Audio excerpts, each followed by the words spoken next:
오늘 하나님께서 우리에게 주신 말씀은 창세기 12장 1절로부터 3절 말씀입니다.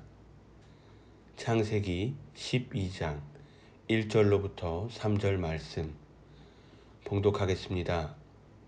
여호와께서 아브라함에게 이르시되 너는 너의 고향과 친척과 아버지의 집을 떠나 내가 네게 보여줄 땅으로 가라. 내가 너로 큰 민족을 이루고 네게 복을 주어 네 이름을 창대하게 하리니 너는 복이 될지라. 너를 축복하는 자에게는 내가 복을 내리고 너를 저주하는 자에게는 내가 저주하리니 땅의 모든 족속이 너로 말미암아 복을 얻을 것이라 하신지라. 아멘. 우리 같이 인사하겠습니다. 할렐루야. 이 시간 성령님께서 예배하는 여러분 한 분 한 분을 강권적으로 붙잡아 주시기를 축복합니다. 지난주 여러분 제가 말씀을 나누는 가운데 한 주간 여러분을 좀 축복하십시오. 또 만나는 분들을 축복하십시오. 제가 이런 말씀을 드렸어요. 여러분 어때요? 여러분 스스로 아침에 일어나면서 또 저녁에 잠자리에 드시면서 여러분 어떻게 축복하셨어요? 내 스스로에게 여러분 축복할 수 있어요. 내가 또 다른 내 안에 있는 나에게. 당신은 하나님의 최고의 품입니다. 당신은 축복의 사람입니다.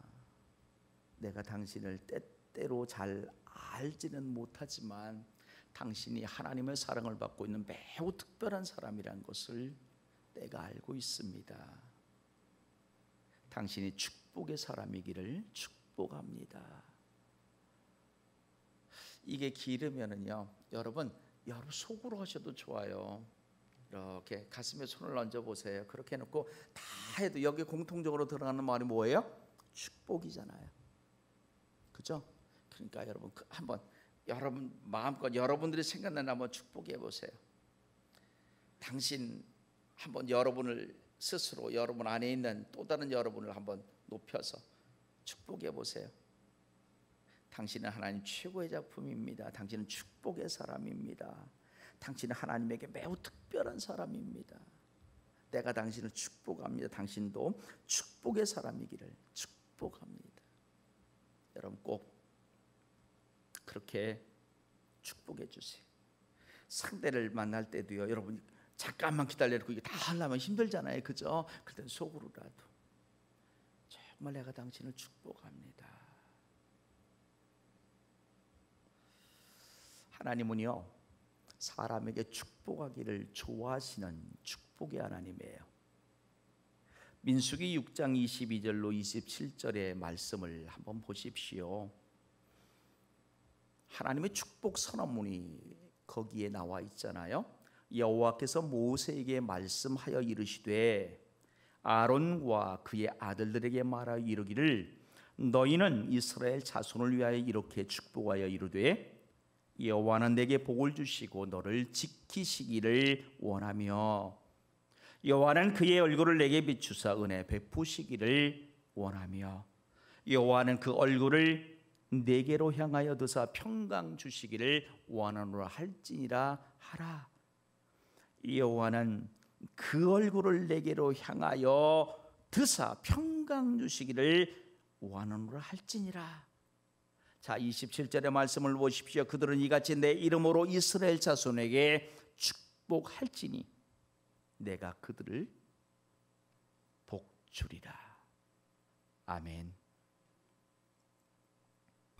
하나님 은혜가 이 축복 속에 다 들어가 있어요. 이 축복이 모든 복의 근원이지요. 하나님의 축복이 이 땅의 인생들에게 가져다 주는 그 결과가 무엇인가 보았더니요, 지켜주시는 은혜였어요. 은혜 베푸시는 즉 주의 용서해 주시는 은혜였습니다. 평강 주시는 은혜였어요.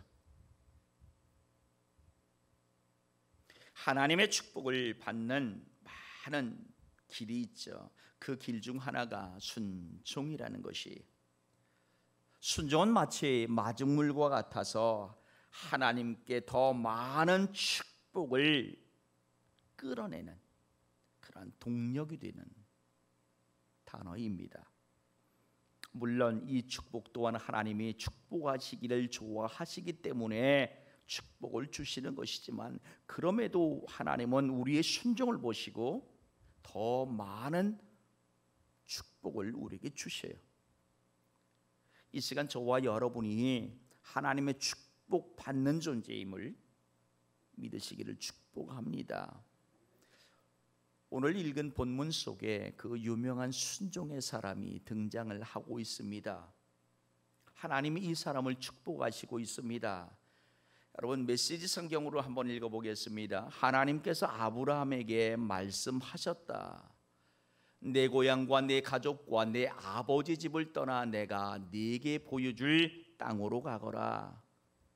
내가 너를 큰 민족이 되게 하고 내게 복을 주겠다. 내가 내 이름을 떨치게 할 것이니 너는 복의 근원이 될 것이다. 너를 축복하는 사람에게는 내가 복을 내리고 너를 저주하는 사람에게는 내가 저주를 내리겠다. 세상 모든 민족이 너로 인하여 복을 받을 것이다. 아멘. 1절은 아브라함이 해야 할 일이라면 2절과 3절은 하나님께서 하셔야 할 일이죠. 해야 할 일이 달라요. 그러면 이 일이 하나가 되기 위해서는 계약의 관계가 맺어져야 되는 것이죠. 특별히 오늘 우리에게 허락하신 그 말씀 3절을 한번 보십시오. 너를 축복하는 자에게는 축복을, 저주하는 자에게는 저주하리라, 이런 말씀을 하시고 있어요. 하나님과 아브라함은 아주 특별한 계약 관계에 있는 존재라는 것을 말씀하시고 계세요. 그런데 여러분, 여기 아주 중요한 것이 있지요. 아브라함의 존재가 어떤 존재냐는 것입니다. 아브라함의 이웃은 이제부터는 아브라함과의 관계에 따라서 각각 복을 받는 존재가 되기도 하고 저주를 받는 존재가 되기도 할 것이라는 말이죠. 이 말씀이 이제 신약으로 와서 예수님과 교회의 관계로도 연결되고 있습니다만, 여기 본문 속에서 이 저주라고 하는 단어가 2번 나오죠. 내게 저주하는 자가 있고 내가 저주할 것이라는 말이 있어요. 앞에서 말하는 사람들 입에서 나오는 저주는 어떤 저주냐면요, 그냥 그를 향해서 우리가 흔히 생각하는 저주가 아니라 그를 깎아내리는 행위를 말하는 것이에요. 때로 그의 인격을 모두가 하는 것과 같은 그런 것. 즉, 아브라함을 누군가 하찮게 여긴다면 그것은 아브라함의 복을 주겠다 약속하신 하나님의 존재를 하찮게 여기는 것이기 때문에 나 또한 그를 하찮게 여길 것이란 말이에요. 그 말씀을 하고 있는 거예요. 그러면서 그 뒤에 말은 여러분 이것보다는 좀 더 강하죠. 사람들이 아브라함에게 하찮게 대했더니 하나님은 그 하찮게 대하는 사람에게 저주를 하시겠다고 말해요. 여러분, 이때의 저주는요, 징계를 말해요. 어떤 공적인 저주를 의미합니다. 사무엘상 2장 30절로 33절에 보면은 하나님이 엘리라고 하는 그 제사장 집안에 내린 저주가 기록되어 있어요. 한번 말씀을 들어보십시오. 그러므로 이스라엘 하나님 나 여호와가 말하노라. 내가 전에 내 집과 내 조상의 집이 내 앞에 영원히 행하리라 하였으나 이제 나 여호와가 말하노니 결단코 그렇게 하지 아니하리라. 나를 존중히 여기는 자를 내가 존중히 여기고 나를 멸시하는 자를 내가 경멸하리라. 보라, 내가 네 팔과 내 조상의 집 팔을 끊어 내 집에 노인이 하나도 없게 하는 날이 이를지라. 팔을 끊는다는 말이 무슨 말이겠어요? 여러분 팔은 권세를 상징하는 거예요. 그러니까 그 집안의 권세를 끊겠다는 것이에요. 노인은 자고로 예나 지금이나 어떤 위치에 계시는 분들이 존경받는 위치에 있는 분들이죠. 이분도 역시 권위를 상징하는 것이 그 집안의 권위가 끊기겠다는 것이 이스라엘에게 모든 복을 내리는 중에 너는 내 처수의 환난을 볼 것이요 네 집에 영원토록 노인이 없을 것이며 내 제단에서 내가 끊어버리지 아니할 네 사람이 네 눈을 쇠잔하게 하고 내 마음을 슬프게 할 것이요 내 집에서 출산되는 모든 자가 젊어서 죽으리라.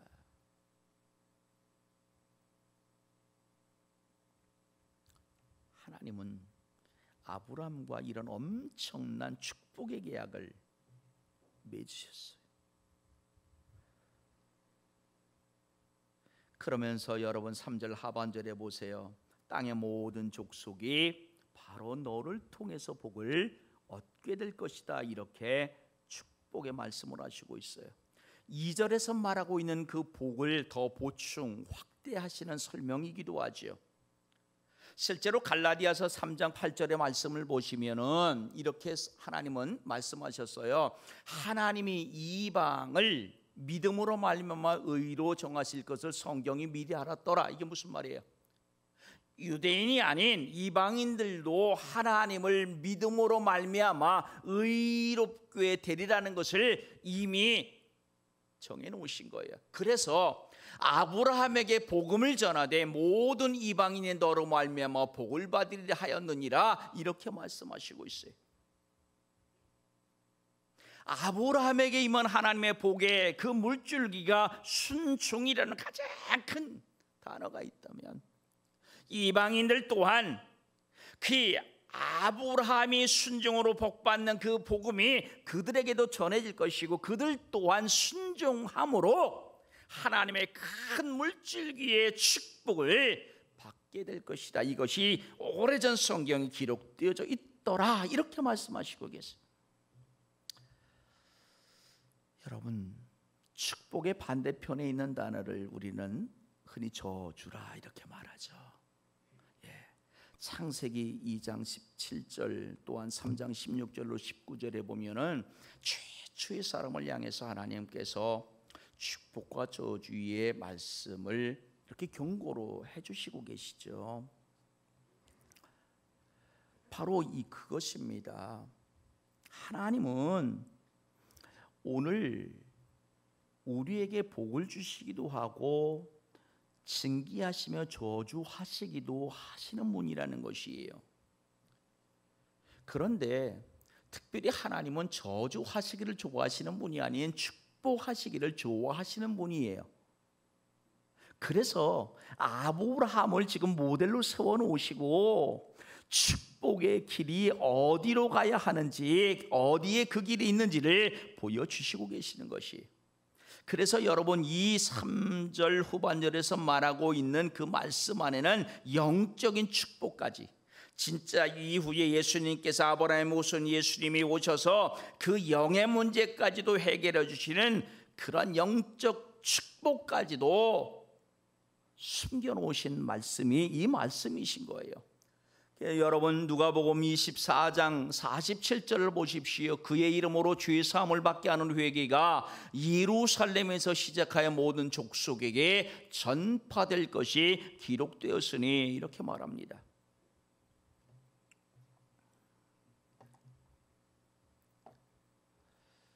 여러분 성경 창세기부터 계시록까지 말씀을 보면은요, 이 복이라고 하는 말이 참 많이 나와요. 무슨 복 있는, 복 받을, 또 복 주며, 복 주실, 축복하라, 축복하리라. 우리 500번이 넘어요. 특별히 여러분 한 구절 안에 축복이라는 단어가 몇 번인가 찾아봤더니요 101번이. 이렇게 하면 여러분 잘 실감이 안 나시는데 이렇게 보세요. 우리가 중요하게 하는 단어가 하나 있는데 그게 거듭남이라고 하는 단어죠. 그죠? 거듭남이라고 하는 단어잖아요.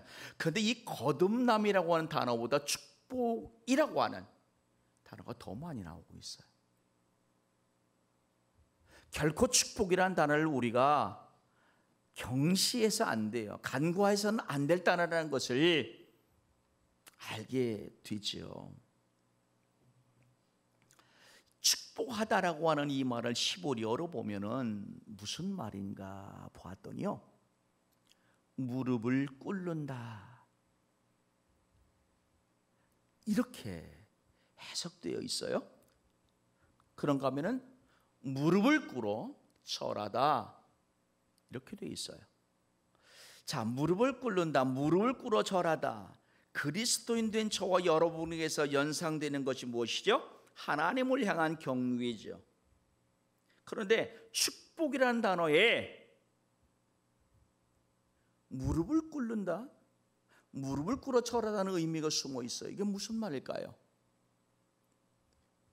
누군가를 향해 축복한다는 것은 그렇게 하나님을 경외하는 마음과 같은 모습을 가지라는 것이죠.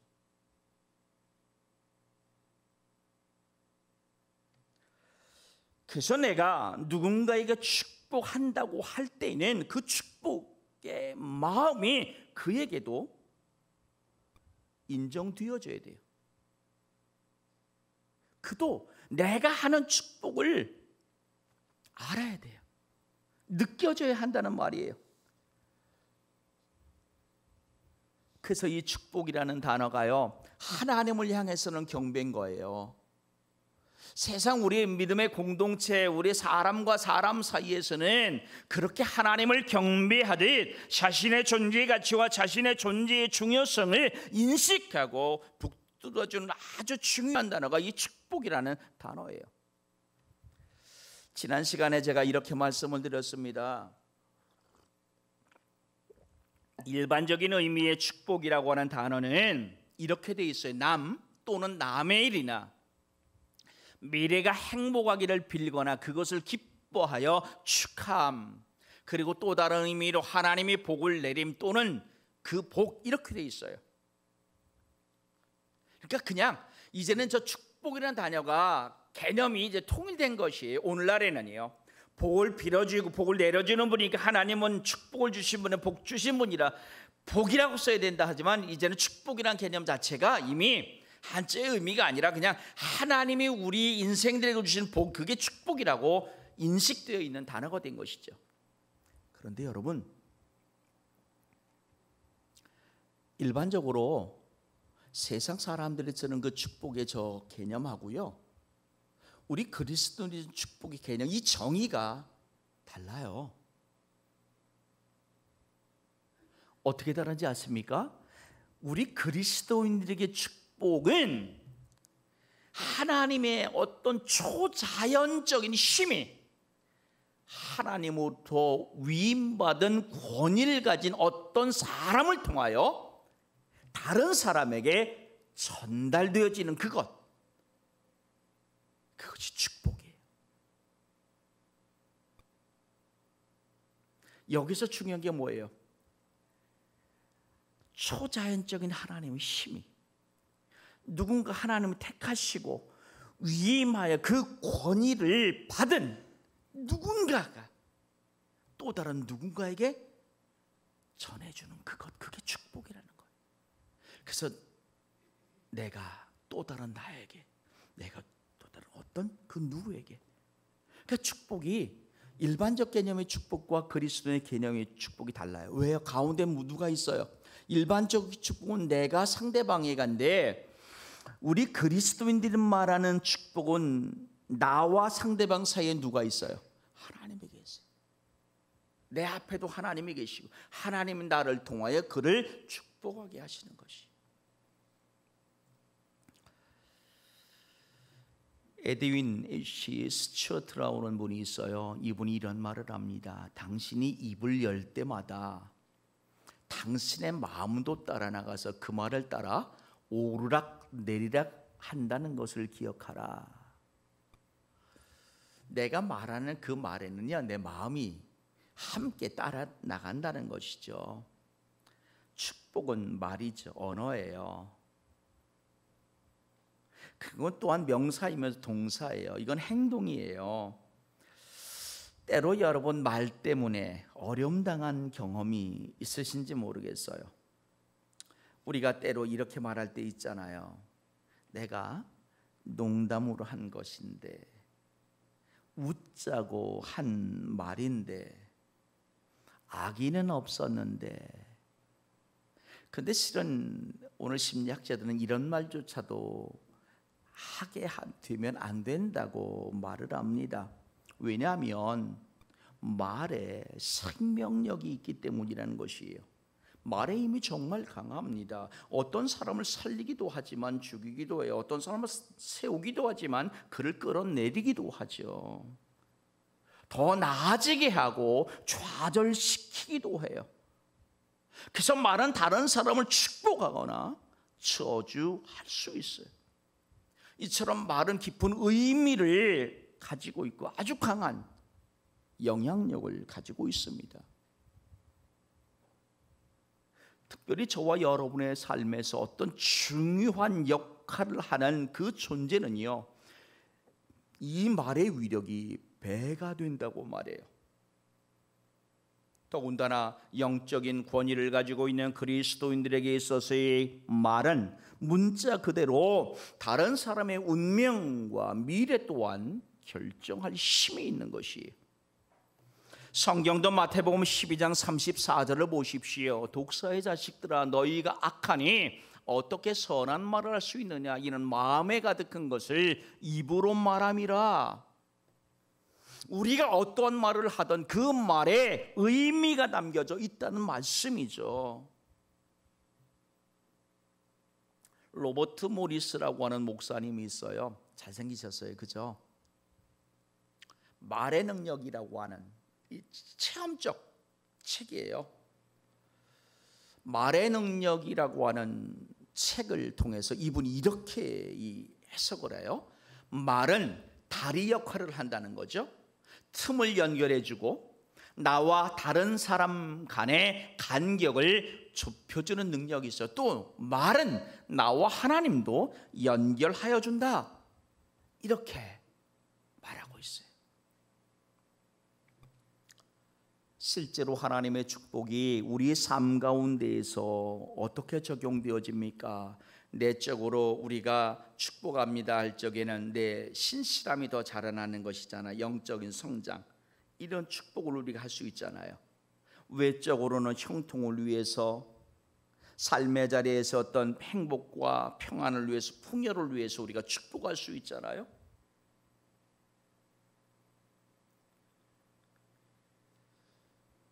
그래서 축복은 이 말과 행동이 잘 조화되어서 완성시켜 놓은 조각 작품과 같은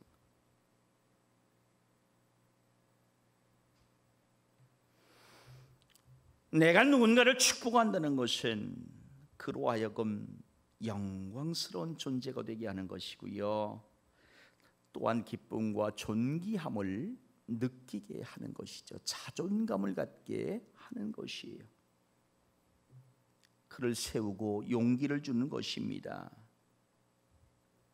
이전과 다른 삶을 살 수 있도록 삶의 동기를 더해 주는 것이에요. 그래서 축복을 어떤 분은 이렇게도 말해요. 누군가를 그 삶의 자리에 더 나은 삶의 자리로 이끌어가는 언어가 축복이라는 언어다라는 것이죠. 사실 여러분, 우리는요, 이 축복이란 단어와 얼마나 밀접한 관계를 갖고 살아가는지 모릅니다. 그중에 어떤 분들이 이런 말 할 때가 있잖아요. 난 다른 사람들이 나를 어떻게 생각하든지 신경 안 써요. 그런데 그 말을 저나 여러분이 내뱉을 적에 정말 신경 안 써서 그런 말씀을 하시는 건가요? 내가 독불장군식이라? 아니잖아요. 나도 사랑을 갈구하고 있는 것이에요. 누군가의 관심을 촉구하고 있는 것이에요. 사람은 그렇게 살아갈 수밖에 없는 존재로 만들어진 것이에요. 특별히 자라면서 영아기와 유아기 그리고 아동기 청소년기를 거쳐가면서 우리는 부모와 가장 밀접한 그런 유대관계를 갖는데, 이때 당시에 그 부모에게 어떤 말을 들었는가, 그게 축복의 말이 많았는지 아니면 저주와 같은 말이 많았느냐에 따라서 그 인기 연속이 엄청나게 달라진다는 것이죠.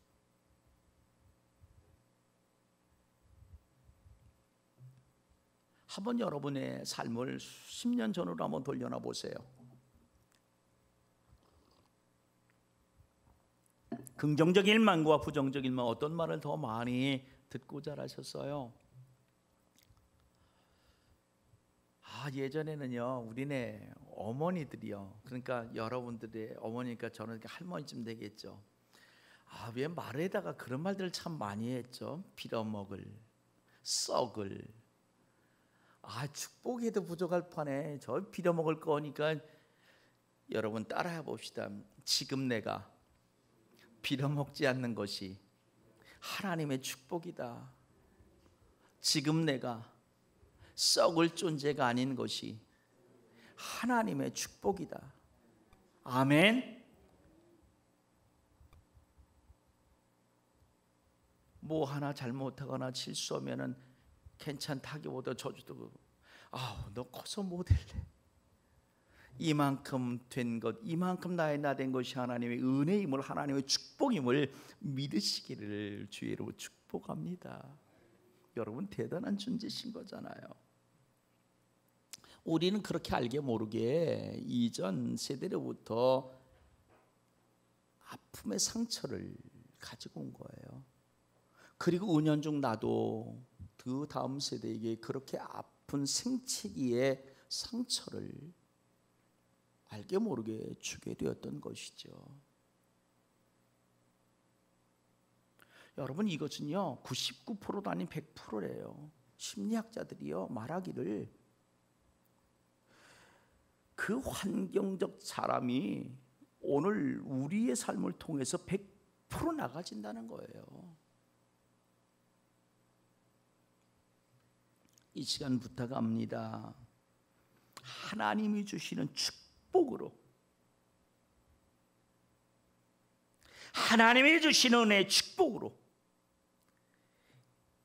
우리 삶의 가정, 우리 믿음의 공동체 안에 악순환의 고리가 끊어지기를 축복합니다. 여러분의 삶, 여러분의 가정, 우리 공동체 안에 놀라운 변화의 복이 있기를 축복합니다. 그래서 여러분 속에서 울컥울컥 하더라도 겉으로는 자꾸 축복 좀 해주세요. 예전, 지금은 고인 되셨지만 돌아가신 황수건 박사님도 그런 말씀했잖아요. 아유, 이 축복 받을 거사, 그죠? 아유, 이 대통령 되고 이 변호사 될 놈의 새끼야, 허래잖아요. 그게 이왕이면